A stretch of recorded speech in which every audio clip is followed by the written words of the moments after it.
What is going on, my crypto fam? It is RJ here coming in with another crypto video.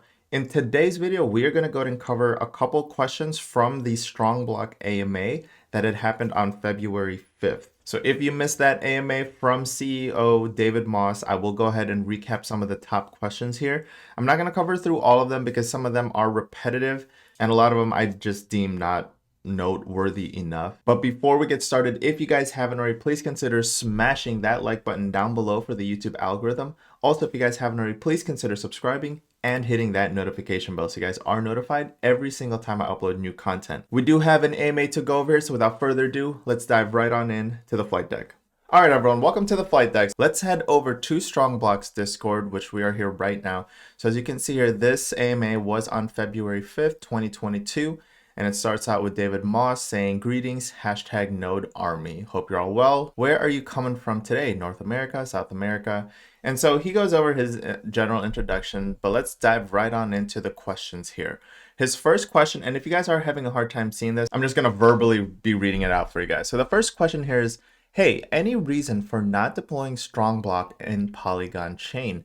I mean, you clearly acknowledge Polygon by giving an option to create Polygon nodes, and you understand low gas fees is good. What's stopping you from deploying it on Polygon? And David Moss answers, well, we run Polygon full nodes right now. And right before we started, the weekend before, Polygon had to do a hard fork. A single game had become so popular that they literally needed to shut it down.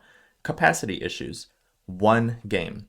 We have also tried to become a validator, but they have limited it to 100 validators. We're not sure they could handle Strong Block at this point, which is why we're going to continue to add RPC endpoints, which are actively being used, lots of volume, and wait to see where Polygon is going with this consensus model. We frankly think building our own chain is a better idea for the Strong Block community, and I absolutely agree. Right now, two things are on my mind: the tapering model for Service 2 nodes and our strong blockchain or our strong chain. So that's a good answer. The next question here is, for the peeps who have been hacked, have you thought about a strong block insurance where you pay a hefty premium to insure your nodes? It would be up to the individual at time of purchase. Funds could go into a treasury or insurance pool. Very basic idea, which can be worked into something if Strong feels that there is a demand and benefit, of course. And David Moss answers, the best insurance is to not be hacked, but it does happen. An insurance company is an entirely different business model that others are much more experienced with this than us. We don't have plans to create such a product. However, there are already a number of groups catering to this, and he linked a couple of links on here, and then he said, and many more. Sure, I got these from Googling just now. Again, we see the need, but it is outside of our area of expertise. Next question. David, previously mentioned in a previous AMA that the other projects didn't have the capability to build the infrastructure that Strong has created. However, new node projects such as Thor and Project X have managed to mimic Strong's success, make various other investments, and market their projects, causing the price to surge. Will Strong be looking to introduce some of these features or have more community engagement? And David answers, there are innovators and there are imitators. We consider ourselves innovators. Most, if not all, of the features that other projects are introducing were introduced by us or discussed in public by us first. We are not arrogant about it. It's just the way we work. There are classic business school models that encourage businesses to find something that's working well in the marketplace, then try to offer it cheaper. The barrier to entry in NAS technology, nodes as a service. So he's saying the barrier to entry in NAS or nodes as a service is technology. We are thinking years ahead right now. The imitators mimic what others are doing in hopes some of the innovators' reputation will rub off on them. Innovators work on, well, innovation and are more tight-lipped about upcoming products and features. Does Apple tell everyone exactly what features will be for the next iPhone? FYI, the investments we've seen other projects making have, in most cases, been researched by our own team. We pass on them, either because they have massive counterparty risk or have little possibility of yield that would provide any benefit to the community for the capital invested. That's why R&D is so important for us. We need to make sure that stuff really works and isn't just short-term hype. Sometimes that makes it seem like we're moving slow. Instead, internally, we are creating, evaluating, and discarding ideas constantly. Only if you make the cut and are assigned a team to build them out. So that's a really, really good answer. I mean, it's well thought out. What he's pretty much saying is projects like Thor, Project X, they're always the new thing on the market. They're the hot thing in the market right now, but they are always focused on innovation. We don't know, we just don't know if Thor or Project X will have long-term sustainability. Thor had already had to slash its reward system, and all we know is it might not last. Obviously, they're continuing to work forward, but StrongBlock has already proven itself on the market. They were released in 2020 and it is now 2022. So they have been here. They have proven a sustainable record. And that's what we want in a passive income play is sustainability, not investing in a project and 3 months later it's unsustainable and goes to ish, right? Next question is, for all compromised wallets, while waiting for the release of wallet migration, is it technically possible to freeze the claiming of rewards until StrongBlock can determine the true owner? Scammers are in it for a quick and easy buck. This way, nothing is lost and a scammer will lose patience and move on. David answers, in crypto, wallet safety is fundamentally the owner's responsibility. In the scenario you've described, there would be a central authority freezing a wallet. Next, there would be a plaintiff and a defendant. How would you know which one is which without doxing both of them? The defendant would certainly never let themselves be doxed. So assuming you get past that problem, then there would need to be an arbitrary or a jury. Anyone participating in such as ruling would have liability for the outcome. It just doesn't work. Especially, unfortunately, in a DAO or a decentralized autonomous organization, where all participating parties have no immunity from liability. Let's say you made it past all of this. The defendant would then have to surrender the stolen assets, or you'd have to get all of the miners on the blockchain to do a rollback to before the theft occurred. On the Ethereum mainnet, I'm sure the miners would be super happy to do that. Him being sarcastic. In other words, it's simply not possible on the Ethereum mainnet. That is one of the many reasons we're developing several governance scenarios for StrongChain where there would be an abjudication abilities. We've experience building that for other blockchain operating systems that we built that we don't talk about anymore. It actually has really great governance built in and is being used by Wax for millions of transactions per day. We're fans of Wax. There's an old saying we use often: never build your house on someone else's land. We are subject to what we can do on Ethereum mainnet. We believe there are better ways to create community benefit, lower gas costs, and make community first chain. So with this question, it is really interesting because obviously a lot of people are always worried about security and what if their wallets get hacked? What if their funds get stolen? It's over. When your wallet gets hacked because you either don't have a hardware wallet or you click on a malicious link or you fall victim to a scammer out there pretending to be StrongBlock or anyone like that, that is unfortunate. It is pretty much nothing. They can't do anything at all. But leading into security, of course, and things we can take on our side to protect ourselves, that'll lead us into today's show sponsor, AtlasVPN. AtlasVPN is a tool for your devices that encrypts your data and hides your virtual location so your privacy is protected. When you connect to a VPN server, your device is given a new DNS and IP address. All of your traffic is encrypted and routed through the VPN, protecting your identity and data. Plus, with AtlasVPN's data breach monitor, you can see if any of your email passwords or any other sensitive information have been involved in any data breaches. As an added bonus, with AtlasVPN, you can connect to a VPN overseas, like in the UK, and use it to watch region-locked content, like one of my favorites because I'm a gearhead and car fanatic, Top Gear on Netflix. The beautiful thing is AtlasVPN works on Windows, Mac, iOS, and Android, so you can stay secure on all your devices. Again, that link will be in the description below. And with that, let's dive right back into the video. Next question, what timeline are we looking at for release of StrongChain? First or second half of the year? Are we expecting node rewards from StrongChain to be a percentage of tokens, or a monetary fee like we pay with the maintenance fees? Do we expect our chain to be a direct competitor to Phantom, Polygon, Solana? And David answers so many questions today, typing as fast as I can here. We are currently standing up different blockchains to see what will work best. We're working on having a testnet by Q1 and working on chain by the end of Q2. Adding in a solid validator and delegation model for rewarding gives the community more ways to participate, with the goal of keeping a low volatility maintenance on rewards, inflation, and price. For StrongChain, the goal isn't so much disruption as it is about bringing value back to the community in all forms. Again, there will be much more detail in the up-and-coming light paper. Question: I've heard that Thor hosts nodes via Chainstack for RPC endpoints on the Avalanche blockchain. Does Strong do something similar or different? Can you explain how Strong nodes differ from the nodes set up by Thor from both technical and ecosystem standpoints, i.e. Strong has official partnerships with Phantom and Matic?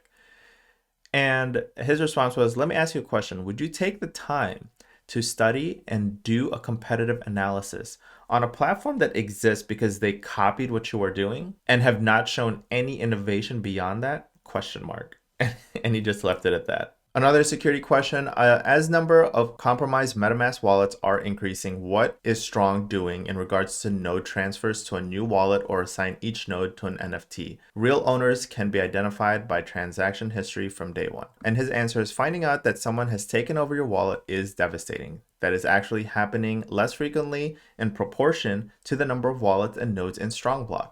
We hope that education by the community has something to do with it. Yet there is nothing StrongBlock can do about it, as your private keys are your own. We never have them. Any solution would require doxing of both parties, as I had described it in great detail above. If there are any possibilities of adding this governance on StrongChain, we will do that. It's not going to happen on the Ethereum mainnet. Take an example like the wormhole exploit. 320 million was stolen. While they can trace which wallet it went to, it is impossible to dox a person who stole them, even by offering a $10 million reward. What's the thief's incentive when they have 320 million? Question: It was recently announced that StrongBlock had found a way to lower gas fees. It was also mentioned that the new fees will be rolled out for Polygon. With that said, why has the team put off the announcement regarding tapering details? It seems as though Strong is now incentivizing a new payout structure that hasn't been explained. And David's response was, I'm going out on a limb here to tell you a bit about the breakthrough I tweeted about early this week. The lowering of gas fees approach we're testing now involves consolidating nodes per wallet, so that gas would only be for the total amount you are claiming. This is intended of the current model of looping through each node. This will require changes to the tapering model. Imagine how much lower gas would be if you paid the same amount for gas for one versus 100 nodes. And it's not that we're rewarding Polygon nodes exclusively. They just happen to be the first node type in the Service 2 contract. It makes it way easier to test, since Service 1 does not have the space in the smart contract to implement. If it works, every node will soon be eligible for this. We are working on a migration path that will make this possible. No one gets left behind. So that really is a good breakthrough. Couple things on that. A lot of people are looking for the tapering model. We need to know it. Before I invest and before I build a Service 2 contract, I need to know the tapering model. Whether or not that's irrelevant in your eyes, it stops me from doing it right now because I can continue building Ethereum 1 nodes, which has no tapered model. And then the second question, of course, is the lowering gas fee. So which is really, really good, because what ends up happening is instead of having to pay gas for 100 nodes, what if you just have to pay gas for one node? And if they found a way to do that, amazing stuff. Question: Hi, David. Can you give us any juicy details on the nodes, please? Would be great to hear some performance stats, uptime, specs, interesting info, anything you can tell us really to know a bit more about them. All we have is a unique endpoint that quite a few projects have now. David answers, nodes as a service is becoming a commodity. Hence, cool word, our emphasis on innovation, even cooler word. We pioneered rewarding that model. We will be publishing performance stats on StrongChain. Meanwhile, we are constantly updating the nodes we have to keep them up to date on their respective chains. We look forward to doing that for the StrongChain. Next question, will there be a forced migration to StrongChain, or can we choose to stay on Ethereum chain? I hope the latter is true. My DAO currently holds many nodes on a Gnosis safe multisig. which obviously does not support StrongChain for the moment. Is there a forced migration? Can we migrate our nodes to a wallet that is supported by StrongChain? And his answer was, we won't force anything. We won't force anyone to do anything. There will be significant economic advantages for making changes, so you'll need to consider what's in your best interest. And then last question, regular AMAs are something we all look forward to. Are you planning on doing an AMA by video or voice chat soon? And if so, when? Having that interaction with you in a more tangible way will help build confidence for our investors. And David Moss says, we're looking forward to doing a video and voice chat AMA soon. Not sure hearing my voice makes a difference. I'm not gifted with a DJ voice like our CTO. Maybe we'll get him to talk if I can drag him away from his computers. And with that, he said, that is it for AMA, folks. I really appreciate all the questions, and there are lots of them. To summarize, we're working on sustainability for solving problems in a different way than how they were created. That involves a new chain, new gas models, new reward models, and a community-first approach. You'll hear more about this in the up-and-coming light paper, small portions of which I shared today. Thanks for your support for being in the Node Army and for your wonderful and dangerous questions. I love it. I hope you have a great rest of your weekend. Stay safe out there. Be mindful, be grateful, be calm, be seeing you. And I just want to touch on this really quick because someone was asking about voice and video chat. So this is something I wanted to show you guys. On the 7th, so 2 days after it, they said, we are excited to announce our next AMA. Our next AMA will be held over voice on Saturday, February 19th at 7 a.m. PST. Thank you for supporting StrongBlock and our community. We have listened to you and learned much from our prior AMAs. Our new AMA schedule is every other Saturday at 7 a.m. PST. So the next one will be a voice. So this is going to be very interesting. So again, it shows you that they have been listening, that they listen to the community questions, which is really, really good. So I hope you guys enjoyed that video. You know, a couple things with StrongBlock. They're obviously pushing two things here. They're making sure that they're working as an engineering company towards the strong chain, which is it's going to be their own blockchain, which is going to be amazing. And with that comes natural revenue. And then, of course, the sustainability issues. I know, as a current investor in Strong, and I've obviously invested a lot of money into Strong, I need to know the tapering model. I need to know the decay model, because if I have two choices right now between Ethereum Service 1 and Poly Service 2, I would need to go towards Ethereum Service 1 because I have all the information I have. In Poly, all I know is that it's Service 2. It has these capabilities. It's rewarding a little bit more because the chain is faster, so it's completing more blocks. But I have a missing piece in there, and that is the decay and taper. I don't know how it's tapering. I don't know how it's decaying, but just I don't have the pieces. I don't have the entire puzzle. Now, yes, eventually all Service 1 nodes will have to go to Service 2, but until I know what's going on here, I'm just going to continue building Service 1 nodes and then go to Service 2 whenever I need to. But for now, I am missing a piece of that puzzle, and I can't invest my money in a node in Service 2 where I have a missing piece. So we'll just wait for the light paper. I know everyone's really wanting to know about the taper model and the decay. Trust me, I am as well. But I'm also just as excited for the strong chain. We all know what happens when a token pulls away from another blockchain and becomes its own entity. Like David Moss said, never build a house on someone else's land. And so when we can build our own house on our own land, which is our own blockchain, things will be very, very, very amazing for StrongBlock here. So with that being said, if you guys did enjoy this video, do me a favor and smashy that like button down below for the YouTube algorithm. Also, if you guys haven't already, please consider subscribing and hitting that notification bell so you guys are notified every single time I upload new content. Also, if you guys want a free $50 in Bitcoin, I will leave a link down in the description below to open a Celsius account where you just need to transfer $400 worth of assets and you will get your $50 in Bitcoin. Whatever you guys want to do with that Bitcoin is up to you, but it is absolutely free money waiting to be claimed. If you guys have any other questions, just please post them in the comment section below. Life is super freaking short, so eat some delicious food, drink some delicious drinks, do some good in the world, spread some positive vibes, and I'm going to see everyone on the next crypto video next time.